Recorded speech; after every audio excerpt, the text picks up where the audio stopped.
Hello everyone, I am Tacit, and today we're going to be going over a bunch of teams for the Warrens faction as of the addition of the Deep Delve and a new trip that ended up getting added to it. As far as the Warrens is concerned, it is a green-yellow faction associated to that of Pan's Vale. As far as the new layout, of course, so you can end up spending 2 sigils to end up getting the new layout if you ever want to. From the faction itself. Otherwise, you can also get it randomly whenever it has a Tuesday event, or in this case, the weekend 3-day long event. Anyways, they basically added a bunch of guaranteed treasure rooms. It is still structured in a pretty similar way, where you basically want to take both the two sides first, and then go take the, basically the middle portion. The standard version of that, while it doesn't have guaranteed treasure rooms, the standard version, it does run somewhat similarly, where you're constantly going from, side to side in order to end up getting your, multiplier up.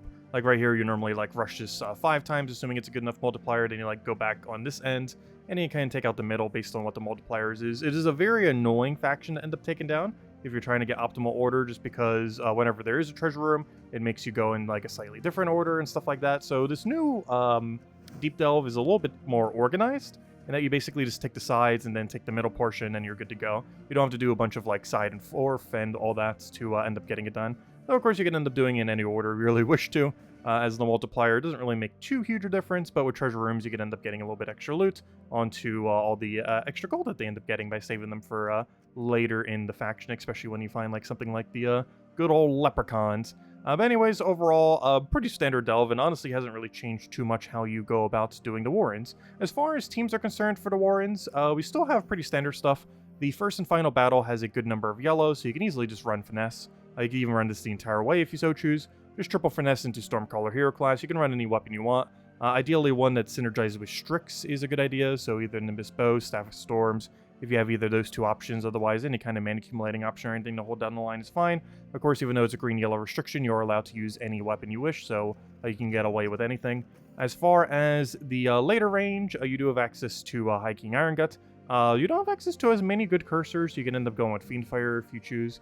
We actually just had an event for this the other day, as far as the hero class 4. Of course, you can get this at any point, just from getting 250 wins on the Daedalus hero class. While the Daedalus hero class itself is very useless, its weapon is not that bad, as it is among one of the better ways to apply Curse to an entire enemy team, if you're looking to do so off of heroes specifically. In this case, that's pretty much the entire plan. We have Leprechaun for immediate mana at the start of battle, Marilith to be our primary mana accumulator, Fiendfire is here for some cleanup, but primarily for the 4x Curse, and High King Iron obviously here to devour the entire enemy team and win, since nothing will have immune due to the 4x Curse. While the +2 green, +1 red banner has gotten nerfed, of course, about a month or two ago, still works very well for this, as you still get the +1 off of Leprechaun to bring that to a +3, so you can still 1-turn the Marilith off of Surge, or 2-turn, I mean.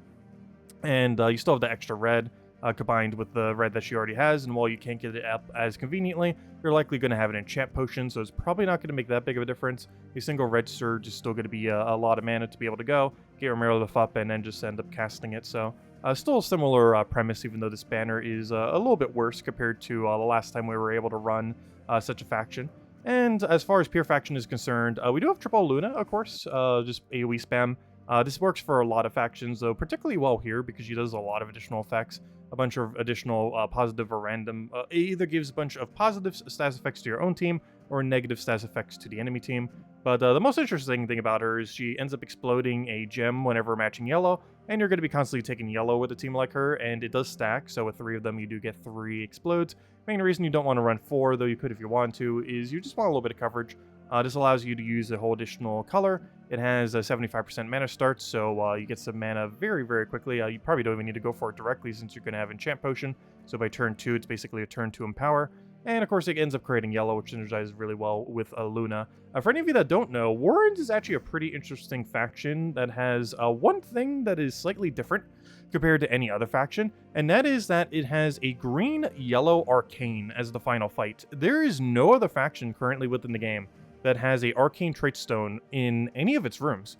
You might notice a bunch of the ultra rare ones and a bunch of other smaller ones. We could actually probably see one here if I go look real quick. Of course, I say that we probably won't have a single. Okay, good, there we go. So as you can see here, here's one of the ultra rare ones. So these are common. You can end up seeing these in any faction. However, there is no other faction currently other than Warrens that has the arcane epic rarity one.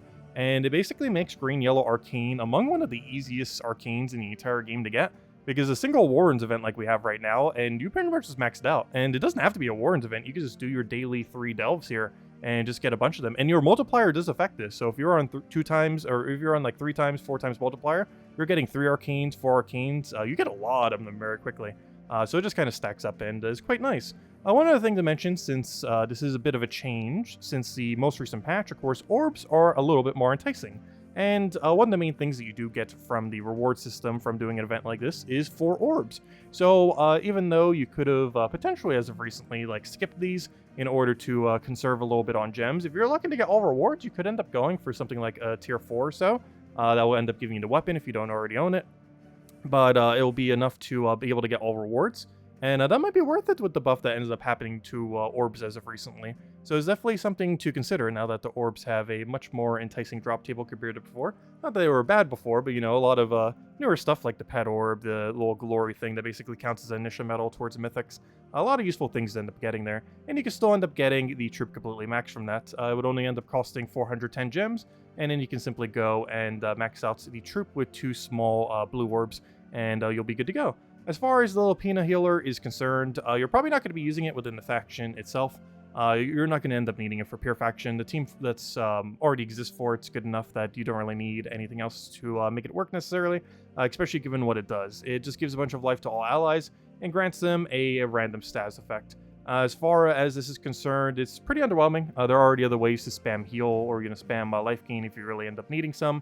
The random status effect is interesting, but not enough to make it appealing to really bother using. At that point, you might as well just use the new Kris Kringle we end up getting if you're looking for an effect similar to that, as you'll have a chance of getting something even better than HP. You might end up getting magic. But overall, it's basically just exactly a worse version of Kris Kringle, which we literally just got the other week. And he's still available through the event for the next few days. We're watching this as the week and this is going out. So she's basically just weaker Kris Kringle. And by the time she's available in the Shard drop table, Kris Kringle should also be available in the Glory Gem Guild and VIP chest drop table. So they're basically both going to be available at the same time anyways, again, once they come back to the drop table. So there's really no point in using her. She's not used for the pure faction. There's no use to use her outside of it. She does have like the half mana start thing, but that's not really enough to justify using her. She's basically just accumulated in order to get another star for that of Pan's Veil. So that's pretty much the only reason you'd end up getting her. I do want to check. Oh, good, the Sacred Treasure. What star level does that end up getting us to on the Pan's Veil? Just to see real quick. So, of course, as far as getting all the things, I believe you need a tier 4. You might be able to get it with tier 3 with a lucky enough amount of Val Ravens. However, if we go and upgrade her real quick, of course, we can simply just... Also, I absolutely hate the new menuing that they did when they changed this. So we'll go use 2 small blues here, just to go get her all the way maxed. Obviously, get her all of her traits, get her all of her levels. For whatever reason, is not in this menu. You have to go all the way back, yeah, I don't want that, all the way back over here to, oh, sorry, I just went, I clicked off the thing for the, oh gosh, Gender Lupina tab.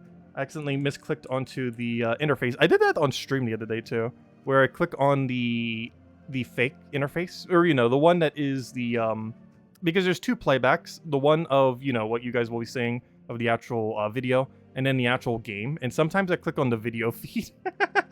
And I've been doing that a little bit more often recently. Anyways, I'm looking to figure out where on earth your level up is. Why on earth did they make it an entire different tab?